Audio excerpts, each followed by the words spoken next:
Antarctica बर्फ से भरा हुआ इतना बड़ा कॉन्टिनेंट है जिस पर 5 किलोमीटर की गहराई तक सिर्फ बर्फ ही बर्फ है। इतनी ज्यादा बर्फ, और वो भी 1.5 करोड़ किलोमीटर तक फैली हुई। यानी एंटार्क्टिका का साइज अमेरिका से भी काफी ज्यादा बड़ा है। भले ही जून जुलाई की गर्मियों का मौसम हो, लेकिन एंटार्क्टिका का टेम्परेचर पूरा साल -50 डिग्री सेंटीग्रेड से -90 डिग्री सेंटीग्रेड तक रहता है।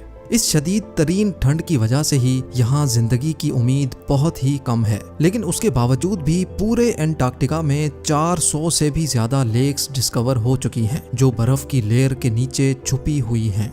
जेम टीवी के वीडियोस में एक बार फिर से खुशामदीद। नाजरीन, एंटार्क्टिका में ना ही कोई टाइम जोन फॉलो होता है और ना ही यहाँ किसी कंट्री का कब्जा है। हत्ता के पूरे एंटार्क्टिका में सिर्फ 2 ATM मशीन्स लगी हुई हैं। कई लोगों का मानना है कि एंटार्क्टिका की बर्फ के नीचे कई राज पोशीदा हैं। कुछ का तो ये भी मानना है कि बर्फ से ढके हुए इस मिस्टीरियस कॉन्टिनेंट के नीचे एक अलग ही दुनिया बसती है जहाँ एलियंस का राज है। लेकिन रिसर्चर्स और आर्कियोलॉजिस्ट इस मिस्टीरियस कॉन्टिनेंट के पोशीदा राजों को फाश करने के लिए दिन रात मेहनत कर रहे हैं। इन्होंने यहाँ चंद ऐसी चीजें भी तलाश की हैं जिनको देखकर साइंस भी हैरान रह जाती है। और आज आप देखेंगे एंटार्क्टिका की बर्फ के अंदर से मिलने वाली चंद हैरत अंगेज चीजें। तो आइए शुरू करते हैं। नंबर 8। 2009 में एक डिस्कवरी ने रिसर्चर्स के रोंगटे खड़े कर दिए जब एंटार्क्टिका की बर्फ के अंदर से एक बिल्ली का ढांचा मिला। लेकिन इसमें हैरान करने वाली बात ये नहीं थी कि ये ढांचा बिल्ली का है, बल्कि हैरान करने वाली बात ये थी कि ये जिस बिल्ली का ढांचा था वो आम बिल्ली नहीं बल्कि अंडे देने वाली बिल्ली थी। जब रिसर्च लैब्स में इस अजीब बिल्ली के ढांचे पर मजीद तहकीक की गई तो मालूम पड़ा कि ये जानवर कम से कम भी 2 करोड़ 50 लाख साल पहले धरती पर पाया जाता था। नंबर 7। 2014 में आर्कियोलॉजिस्ट को एंटार्क्टिका से इंतहाई हैरान कर देने वाली इंसानी खोपड़ियां मिली। पहली हैरानी की बात यह थी कि एंटार्क्टिका में ये मिलने वाली पहली इंसानी खोपड़ियां थी, और दूसरी हैरानी की बात इन खोपड़ियों की शेप थी। जी हाँ, नॉर्मल खोपड़ियों के मुकाबले में ये खोपड़ियां काफी अलग दिखती थीं क्योंकि इनके सर जरूरत से भी ज्यादा बाहर निकले हुए थे। साइंसदानों का मानना था कि खोपड़ियों की ऐसी शक्ल बचपन से ही अजीब आदतों की वजह से बनती है, और ये आदतें हजारों साल पहले एंशिएंट सिविलाइजेशन में अपनाई जाती थीं। इस तरह की खोपड़ियां आर्कियोलॉजिस्ट को इजिप्ट और पेरू से भी मिल चुकी हैं। तभी उनका शक है कि शायद हजारों साल पहले एंटार्क्टिका में भी लोग बसते थे और उनका कुछ न कुछ रिलेशन एंशिएंट इजिप्ट सिविलाइजेशन से जरूर होगा। नंबर 6। पिछले 50 सालों के दौरान एंटार्क्टिका से 10,000 से भी ज्यादा मीटियोराइट्स मिल चुके हैं। मीटियोराइट्स ठोस पत्थर के ऐसे टुकड़े होते हैं जिनका ताल्लुक हमारी धरती से नहीं होता, बल्कि वो किसी और धरती से टूट कर आए होते हैं। साइंसदानों का मानना है कि मिलने वाले मीटियोराइट्स में से कई 7 लाख साल से भी ज्यादा पुराने हैं।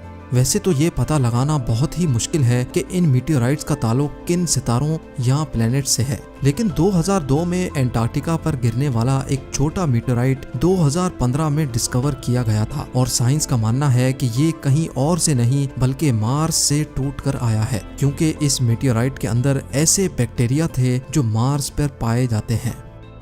नंबर 5। एंटार्क्टिका में बर्फ की गहराई 5 किलोमीटर डीप है, और ये पूरा कॉन्टिनेंट अमेरिका से भी बहुत बड़ा है। लेकिन साइंसदानों को यहाँ से कुछ ऐसे सबूत मिले हैं जिनको देखकर ये अंदाजा लगाया जाता है कि लाखों साल पहले ये जगह रहने के काबिल हुआ करती थी। जी हाँ, 1980 से कई आर्कियोलॉजिस्ट को यहाँ से डायनासोर्स, मोजासोर्स और प्लेजियोसोर्स के ढांचे मिल चुके हैं। इन ढांचों की साइज 36 फीट बताई जाती है, जो तकरीबन एक ट्रिपल स्टोरी बिल्डिंग के बराबर बनती है। जब हड्डियों के इन ढांचों पर मजीद तहकीक की गई तो मालूम पड़ा कि ये कम से कम भी 70 लाख साल पुराने हैं। तभी ये अंदाजा लगाया जाता है कि 70 लाख साल पहले तक एंटार्क्टिका का टेम्परेचर रहने के काबिल था, और शायद तब ये पहाड़ गहरी बर्फ से नहीं बल्कि ग्रीनरी से ढके होते होंगे। नंबर 4। वाटरफॉल्स तो हम सबने कई बार देखे हैं, लेकिन एंटार्क्टिका में टेलर ग्लेशियर के मकाम पर एक पॉइंट ऐसा भी है जहां वाटरफॉल नहीं बल्कि ब्लड फॉल होता है। 1911 में टेलर नामी एक साइंटिस्ट ने पहली बार इस ब्लड फॉल को डिस्कवर किया था। कई सदियों तक यही माना जाता था कि वाकई इस ग्लेशियर के अंदर से खून बहता है, लेकिन मॉडर्न साइंस ने जब इस पर मजीद रिसर्च की तब उनको जो मालूम पड़ा वो इससे भी ज्यादा हैरत अंगेज था।